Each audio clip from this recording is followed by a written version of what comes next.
Welcome to 23 Degrees Sideways. Let's adjust this camera just a little bit.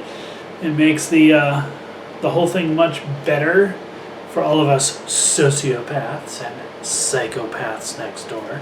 One of the biggest, most fun and amusing areas of the Enlightenment community is the enforcement of right thinking.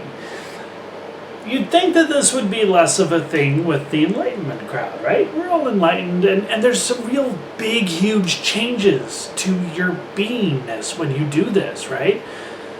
But for a lot of these people, they've been in a community for a long time. Like, it doesn't just come out of the blue to most people, you know. I've been in and out of some alternative communities, alt-psych, so alternative psychology, woo-woo psych, pseudoscience psych, like, whoa, crazy stuff.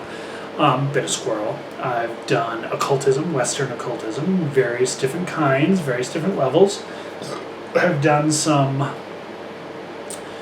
recreational, not recreational, but recreational you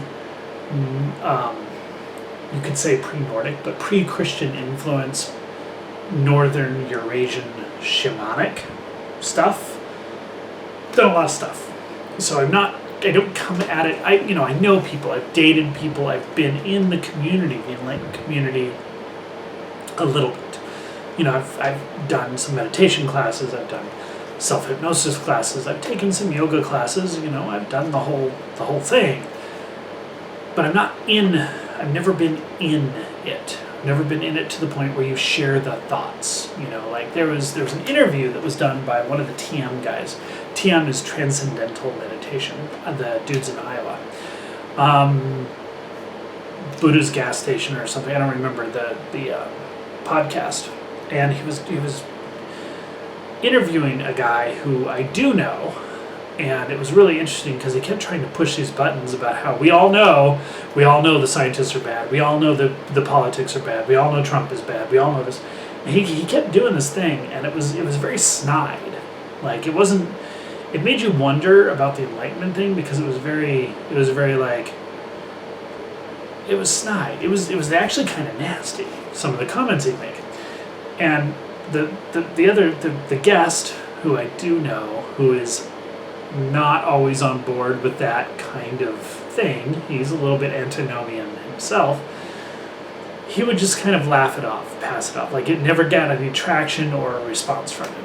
So that was actually really important to realize, really important to note. It was a big illustration of what the world is like in the Enlightenment community. Just an example, but it's there. So one of the things that happens in some of the communities I'm in is that there's always a lot of talk about sociopaths and psychopaths, and I honestly have some disagreements with some of the things that people push out there as constantly important. You know, there is no enlightenment unless you're part of the climate crisis people, right? You can't be enlightened and not believe climate crisis. So that's a thing. You have to, there's these constant negatives that you have to buy into. The Trump thing, Trump derangement syndrome. There's the Brexit thing. You know, so many of the people in the Enlightenment world are localists. Like, everything has to get local crops, local economies. But Brexit is bad. And you're like, have you thought this one through, guys? Really? Like, so there's this groupthink thing, and there's these things you're supposed to think. And if you don't think them, you get accused of being wrong, bad, somehow. Like, and there's a lot of this that goes on. You can go to, like, Bay Area guru dinners, and this stuff is there, all right? So it's really amusing when people come out and say different things. And I've said a couple of different things, and I've had people actually say, oh, have you been diagnosed with schizophrenia? Oh, are you a psychopath?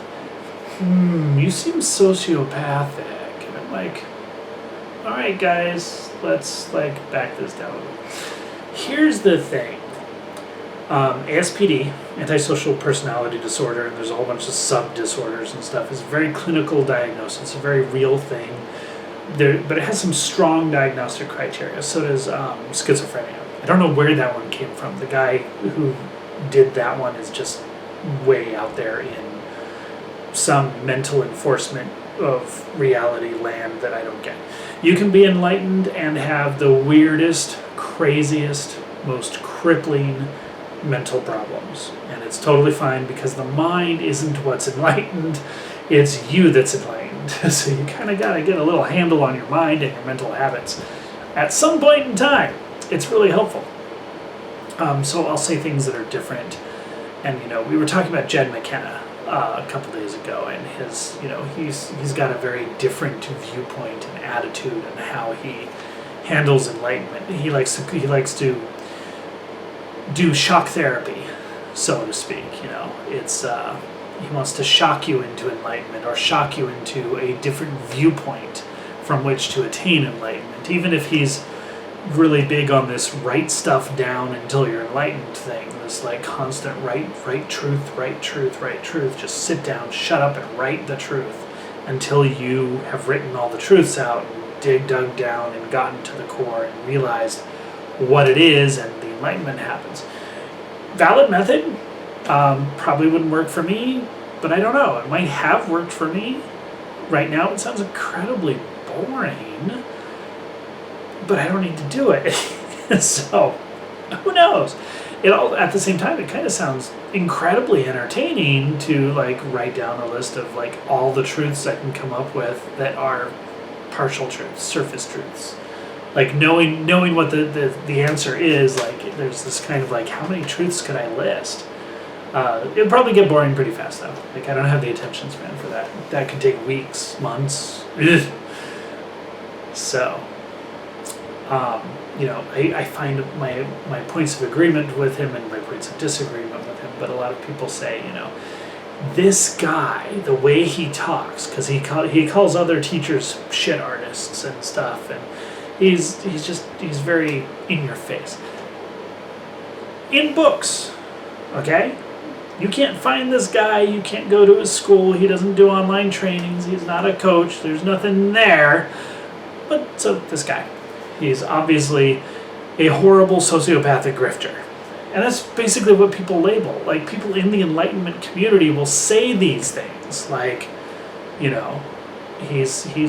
This is the vision of what happens if the guy next door who's a psychopath gets enlightened and tries to manipulate you. That's another key one that you'll find in the Enlightenment community. Manipulation. This isn't actually Enlightenment community. This is everywhere. This is everyone. In fact, it's probably less in the Enlightenment community, so I should be nice. Anytime someone becomes assertive, the reason this is an Enlightenment community thing is that people tend to change their personalities, their behaviors, their importances, and their goals when they cross the fence. Changing your goals is a big one. Changing your triggers is a big one. So the different things will be important to you, and you'll have different ways of communicating. You'll be able to communicate with people and say, yeah, I'm not doing that. I just and they'll try to push your buttons. You'll be like, the buttons don't work, man. I'm here, I'm the dude. It's okay. It's gonna be cool. Well, people will treat that as manipulative. They'll label that as manipulation, even though what it is just being assertive. So being assertive is labeled as being manipulative quite often. That's just a global human thing. I'm going to say humans do this. They mislabel changes to assertiveness as manipulation. It just so happens that one of the big reasons this happens to people is enlightenment, so it's kind of a noticeable thing in the Enlightenment community. And people who are really strong with that, who can maintain that assertiveness, will often be labeled as manipulative, even if they're just dead honest. The fact that they're dead honest and assertive means they get labeled as manipulative, which is kind of weird. So, there's nothing to this video that's super important. I'm not telling you any secrets of the universe. Robert Hale, I think, he did a psychopathy index thing. He's a psychologist. I think he's the only one who has a real workable definition of sociopathy right now, because sociopathy and psychopathy are not actual diagnoses. Okay, they're not actual things. They're just labels. They're basically lay labels or community labels that people use as pejoratives. Okay, but he's got a pretty reasonable definition that says sociopath is someone who has morals, ethics, a sense of right and wrong. It just doesn't match what society thinks.